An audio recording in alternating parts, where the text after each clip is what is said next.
सबको बुलाए। जैसे आज हमारे नीरज बाबू दोनों परिवार ने मिल करके महात्माओं को बुलाए, आप सबों को बुलाए।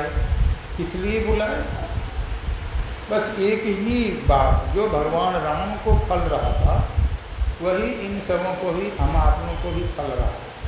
समझ में आ रहा कि यहाँ जो आए हैं, भगवान राम मन में सोचे आए तो हैं संसार में, लेकिन सदा रहने वाले नहीं।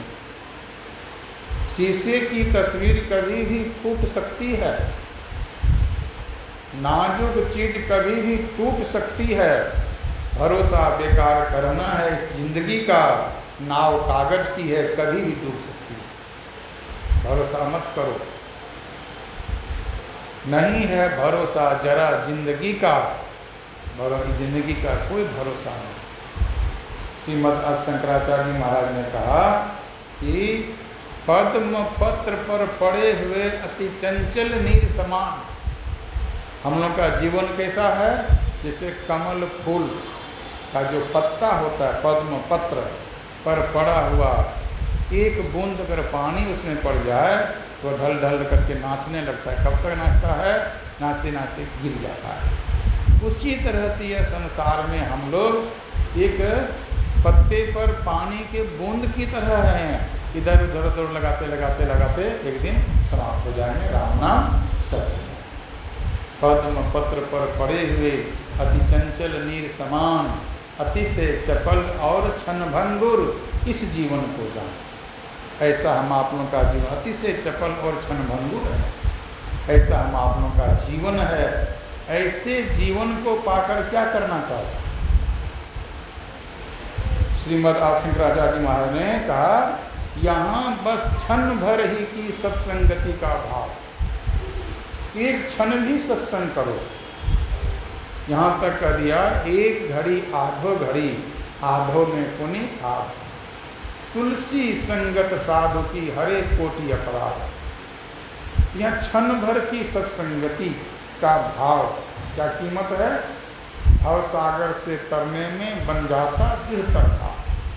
तो क्षण भर का सत्संग किसको कहते हैं? बहुत कहेंगे हम तो बरसों से सत्संग करते आ रहे हैं। क्षण भर का सत्संग किसको कहते हैं? सत्य के द्वार में अपनी चेतना को, अपनी वृत्ति को ठहराना। सत्य का द्वार कौन है? अभी हम लोग अपनी वृत्ति को, अपनी चेतना को माया के द्वार में, गंदगी के द्वार में ठहराए हुए। गंदगी का द्वार कौन सा है और पवित्र द्वार कौन सा है? ये गुरु महाराज ने कृपा किए। तन नव द्वार हो रामा, अति ही मलिन होता। ये जो 9 द्वार हैं, आँख के, कान, नाक, मुंह, मल मूत्र विसर्जन करने के, ये गंदगी निकलने का द्वार। ये सत्य का द्वार नहीं है, ये असत्य का द्वार है। ये अपवित्र द्वार है, ये पवित्र द्वार नहीं है। पवित्र द्वार कौन सा है? जो पवित्र है। कहाँ? तो इन 9 द्वार से ऊपर है, इसको पवित्र द्वार पर। उसमें जो अपने को ठहरा लेते हैं, उसी को भगवान राम ने कहा मोक्ष का द्वार। ये मोक्ष का द्वार किसको है? किसमें है? शरीर हाथी को भी मिला है, हाथी शरीर में यह मोक्ष का द्वार नहीं। देवता शरीर में भी यह मोक्ष का द्वार नहीं है, क्योंकि देवता भी इसके भिखारी बने हुए हैं। संत वचन वह धन जिसका है, नर प्रधान अधिकारी। संत वचन वह धन है जिसका, देवता बने भिखारी। देवता भी भिखारी बने हुए हैं इस धन के लिए, इस 10वें द्वार के लिए। इसी को कहा कि इसमें जाने के लिए सत्य पर, सत्य द्वार है, वह पवित्र द्वार है। वहाँ पर अपने को ले जाने के लिए, स्थिर करने के लिए क्या करना है? तो इसी को, अपने मन को, जो हमारा नाम रूपों में फंसा हुआ है, नाम रूपों में बटा हुआ है, इसीलिए भगवान राम कहा बड़े भाग क्या मानुष, मानुष किसको कहते हैं? मानुष कहते हैं जो मन की उष्मा को परमात्मा के भजन में लगा दे।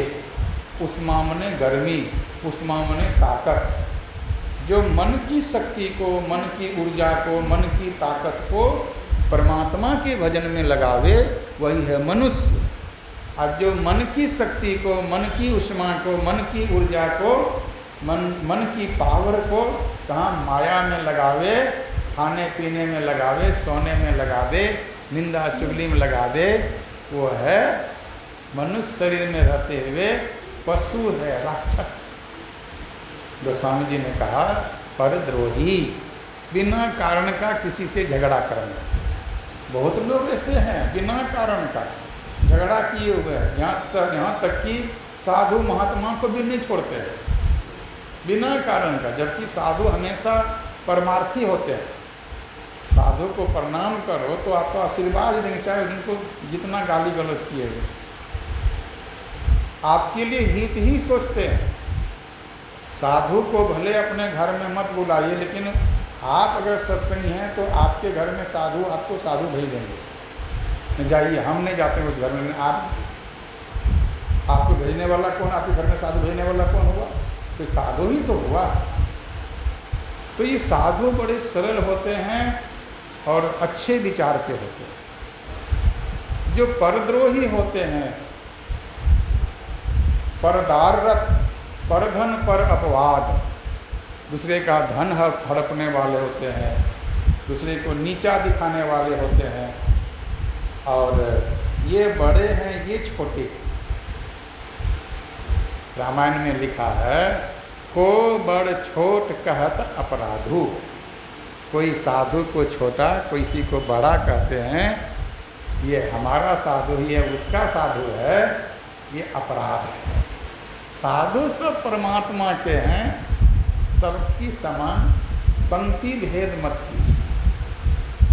भोजन करने बैठे हैं या गांव फिर में चल रहे हैं, ये मेरा लड़का है, ये भाई का लड़का है, ये पंक्ति भेद मत कीजिए। ये हमारे घर के बगल का है, ये पड़ोस का है, ये हमारे घर का है, इसको पहली पंक्ति में भोजन कराएंगे। पंक्ति भेद मत करो। पंक्ति भेद करने वाले का पुण्य समाप्त हो जाता है। पंक्ति भेद करने वाले का पुण्य समाप्त हो जाता है, इतना ध्यान रखें। यही कारण है कि ऐसे व्यक्ति जीवन भर पंक्ति भेद करते रह जाते हैं, सत्संग ध्यान का रंग उनको नहीं चढ़ता है। इसलिए परद्रोही, परदाररत, परधन पर अपवाद, और वह मनुष्य शरीर में रहते हुए क्या है? राक्षस। तो हम किस श्रेणी के हैं? दीक्षा लिए हमारे बहुत वर्ष हो गए, हमारा मन में कितना सुधार हुआ अभी तक? कौन सुधार कर रहे हैं? सुधार अगर हुआ, इसीलिए भगवान राम बुलाए और कहने लगे मानुष शब्द का उच्चारण। मानुष, हमारे मन की जो उष्मा है, मन की जो ऊर्जा है, मन की जो गर्मी है, मन की जो ताकत है, ईश्वर के भजन में जा रहा है कि संसार के चिंतन में जा रहा है? तो संसार के चिंतन में जा रहा है तो मनुष्य नहीं है, देह धरे मनजाद, मनुष्य शरीर रहते हुए राक्षस। भजन ध्यान में मन नहीं लग रहा है, धोखा। ये आपके मन को भटका कौन रहा है? पड़ोसी लोग भटका रहा है, कि बेटा भटका रहा है, कि पत्नी भटका रही है? ये आपके मन को भीतर घुस करके कोई नहीं भटका रहा है, आप खुद भटका रहे हैं। इस मन को भजन में नहीं लगाने का कारण आप खुद बने हुए हैं। ऐसा कि बगल वाला तो कभी एक बात कुछ बोल दिया, रोज डंडा मारने तो नहीं आता है आपको, लेकिन वही बात आपने मन में बिठा लिया, तो मन को भगाने का काम कौन कर रहे हैं? आप खुद कर रहे हैं। संसार को भूलो और नए सिरे से भजन करने का कोशिश करो। इसलिए कहा मानव, मनुष्य का एक नाम क्या है? मानव, जो माया को पाकर के नब जाए, झुक जाए। आज हम झुकना नहीं जानते, झुकता वही है जिसमें जान होती है, अकड़े रहने में मुर्दे की पहचान होती है। जो अकड़े रहते हैं उसमें मुर्दे की पहचान है, वो मनुष्य नहीं है, मुर्दा है। जेई घट प्रेम न संचरे ते घट जान मसान, जैसे खाल लोहार का श्वास लित बिनु प्राण। तो मनुष्य मानव जो माया को पाकर के नब जाए, झुक जाए, वही है मनुष्य, और नहीं तो वह राक्षस है। तो इस तरह से मनुष्य को इंग्लिश में क्या बोलते हैं? मैन। मैन किसको बोलते हैं? MAN, man. यानी जो मन को अपने हाथ में रहकर परमात्मा के भजन में लगावे वही मैन है, वही मनुष्य है, वही मैन माने आदमी है। अब जो मन को विषय में भ्रमण करावे वह मनुष्य नहीं है। इसलिए भगवान राम ने कहा मन की शक्ति को भजन में लगाओ और कुछ मत करो। जितना इधर उधर भ्रमण हुआ मन का अब भी लगाओ। क्यों? यह अवसर दोबारा लौट करके आने वाला है कि नहीं कौन जानता है। इसलिए कहा साधन धाम, साधना का धाम यह शरीर है, इसमें मोक्ष का द्वार।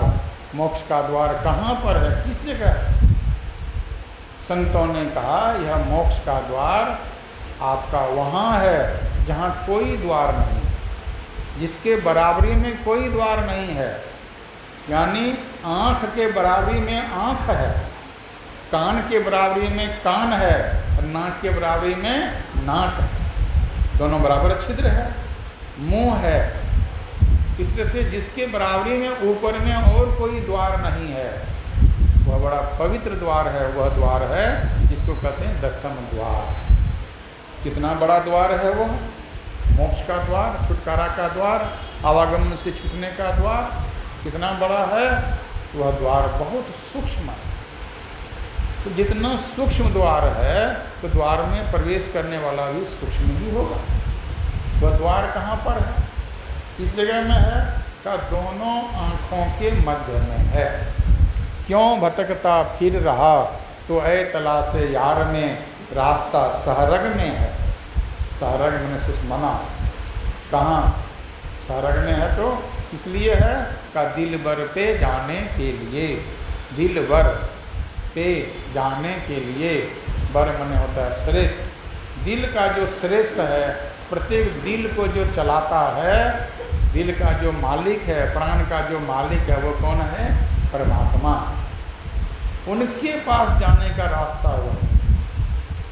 इसी को उपनिषद में कहलाया गया इरा भगवती गंगा, पिंगला यमुना नदी, इरा पिंगलयोर मध्य, सुषमना च सरस्वती, त्रिवेणी संगमो यत्र तीर्थ राजः स उच्यते, तत्र स्नानं प्रकुर्वितः सर्वपापः प्रमुच्यते।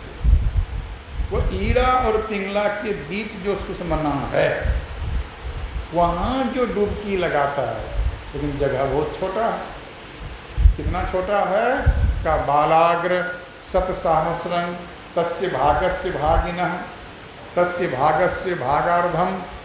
बाल की एक नोक को 100,000 बार भाग करो, पुनः एक भाग लेकर 100,000 बार भाग करो, पुनः एक भाग लेकर 50,000 बार भाग करो। कितना सूक्ष्म होगा। उस सूक्ष्म में कहता है कि वहाँ जाकर स्नान करो, वहाँ डुबकी लगाए। तो वहाँ कौन डुबकी लगाएगा? कौन सूक्ष्म है? उससे भी ज़्यादा सूक्ष्म है। जैसे आपका घर 4 फीट चौड़ी है तो 5 फीट चौड़ी वाली भैंसा उसमें नहीं घुसेगी। 4 फीट है तो 3.5 फीट वाली घुसेगी। तो वह द्वार इतना सूक्ष्म है, तो घुसने वाला, प्रवेश करने वाला कौन कौन प्रवेश करते हैं एक बार में भाई उस द्वार में? संत मत के सत्संग में बैठे होंगे तो आपको पता चलेगा एक बार में प्रवेश कौन कौन करते हैं। गुरु महाराज ने कृपा किए, मन सह चेतन धार, सुरत ही केवल पैठ सके जामे। पैठ में प्रवेश करना। कौन कौन? मन सह चेतन धार। मन और चेतन दोनों इस तरह का है जैसे दूध में घी बहे, जहाँ जहाँ दूध बहेगा वहाँ वहाँ घी साथ साथ जाएगा, उसको रोक नहीं सकते। जैसे जल में तरंग है, जहाँ जल रहेगा वहाँ तरंग उत्पन्न होगा, उसको जल से तरंग को अलग नहीं कर सकते हैं। हाँ, जल से तरंग को अलग किया भी जा सकता है। जैसे एक महासागर है, उसमें तरंग नहीं होता है, प्रशांत महासागर, उसमें तरंग नहीं होता है। गुरु महाराज के प्रवचन में है, वहाँ प्रशांत एकदम बिल्कुल शांत है वहाँ का जल। बाद बाकी जितने समुद्र हैं सब में ज्वार भाटा उत्पन्न होता है, तरंग उत्पन्न होता है। लेकिन मन के साथ जो चेतन धार है, दोनों ऐसा मिला हुआ है, जहाँ जहाँ मन जाएगा वहाँ वहाँ चेतन जाएगा। लेकिन यह मन कहाँ तक जा सकता है चेतन के साथ मिल करके? जहाँ मन का मंडल है, जड़ात्मक मंडल तक ये मन जाएगा, इसके आगे नहीं जा सकता है। इसके आगे कौन जाएगा? इसके आगे जिसका घर है वो जाएगा। जिसका घर है, जैसे आप लोग यहाँ से निकलेंगे, रास्ते में जिसका जिसका घर मिलते जाएगा, अपना अपना घर घुसते जाएंगे। जिसका घर सबसे अंतिम में है, अंतिम में चले जाएंगे अपना घर। तो संसार में भले पहुँचाने के लिए जा भी सकते हैं कि चलो बूढ़ी माता है उनको घर तक छोड़ दें, लेकिन अपने अंदर में मन के साथ जो चेतन चलेगा तो मन अपना घेरा से आगे एक तिल भी नहीं जा सकता। वहाँ मन का विलय हो जाएगा, मन रहेगा ही नहीं। इसलिए वहाँ चेतन जाएगा, चेतन मंडल तक जाएगा।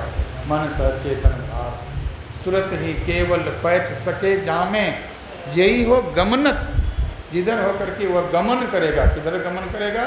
वही दसम द्वार होकर, वही सुषमना होकर। वह दसम द्वार सुषमना कहाँ है? तो कहा शून्य में। किसके शून्य में है? शून्य में होता है बीच। जैसे मान लो ये हॉल 30 फीट चौड़ी है, तो इसका बीच क्या होगा? 15 फीट दाएँ, 15 फीट बाएँ, बीच में क्या बचेगा? शून्य। तो शून्य ही है, दाएँ भी 15 फीट, बाएँ भी 15 फीट, बीच में शून्य बचा। उसी तरह से वह शून्य ही रास्ता है, उसी को बिंदु कहा गया। लेकिन उस बिंदु, एक बिंदुता तक आने के लिए गुरु महाराज करने कृपा किए, थोड़ा सा क्या करो, गुरु जाप मानस, ध्यान मानस कीजिए। इसलिए कि कितना करें का? दृढ़ साध कर इनका प्रथम अभ्यास कर, श्रुत शुद्ध करना चाहिए। श्रुत शुद्ध का मतलब क्या होता है? श्रुत शुद्ध का अर्थ होता है मन में किसी भी प्रकार का विषय का चिंतन खत्म, विषय का चिंतन हो ही नहीं, बिल्कुल एकदम मन विषय शून्य हो जाए। इसी के लिए मानस जप और मानस ध्यान। हम वर्षों से मानस जप मानस ध्यान करते आ रहे हैं। अब विषय का और ये मानस जप की पहचान नहीं है, मानस ध्यान की पहचान नहीं। इसलिए हमारा मन निर्विषय हो जाए, बिना नाम का, बिना रूप का हो जाए। इसलिए एक नाम और एक रूप में आकर स्थिर हो जाए, तब वहाँ से हम जीरो में आ जाएंगे, शून्य में आ जाएंगे। इसलिए सुरत शुद्ध कर गुरु जाप मानस, ध्यान मानस कीजिए। इसलिए करना चाहिए, इनका प्रथम अभ्यास कर श्रुत शुद्ध करना चाहिए। श्रुत शुद्ध का मतलब किसी भी प्रकार का विषय में हमारा श्रुत, हमारी चेतना, हमारा मन फंसे नहीं। जब फंसे नहीं, बिल्कुल निर्विषय हो जाए, तब दृष्टि योग होगा, तब दृष्टि योग होगा। और यहीं सभी प्रकार के विषयों का त्याग ही असली बैराग कहलाता है। घर द्वार छोड़ना असली बैराग नहीं है, धन संपत्ति छोड़ देना असली बैराग नहीं है, कुटुंब परिवार छोड़ देना असली बैराग नहीं। यहाँ बैराग है, घर द्वार तो छोड़ दिए, कुटुंब परिवार छोड़ दिए, लेकिन मन में पूरा संसार बसा हुआ है, सारा विषय मन में बसा हुआ है। तो ये यहीं पर जब सुषुम्ना में आपकी दृष्टि स्थिर होगी। कब स्थिर होगी? जब किसी भी प्रकार के विषय का चिंतन नहीं हो। इनका प्रथम अभ्यास कर श्रुत शुद्ध करना। जब श्रुत शुद्ध हो जाएगी तब अपने अंदर में वह प्रवेश करेंगे। मन सहचेतन भार सुरत ही केवल पैठ सके जामे, अजयी हो गमनत छुटत पिंड, ब्रह्मांड खंड सुधि हो जामे। ब्रह्मांड के एक एक खंड का ज्ञान होगा, और ज्ञान होते अंदर का ज्ञान कहाँ जाएंगे? सारे ब्रह्मांड को पार करके, अंड न पिंड न खंड ब्रह्मंडा, सुरत न सिंध समोई, इनके पार सार सोई पई हैं, तन मन गति पति खोई, इनके पार स्थूल सूक्ष्म कारण महाकारण केवल्य हो के पार, इनके पार सार सोई पई हैं। तब कैसे पाएंगे? तन मन गति पति खोई, जब सब समाप्त हो जाए।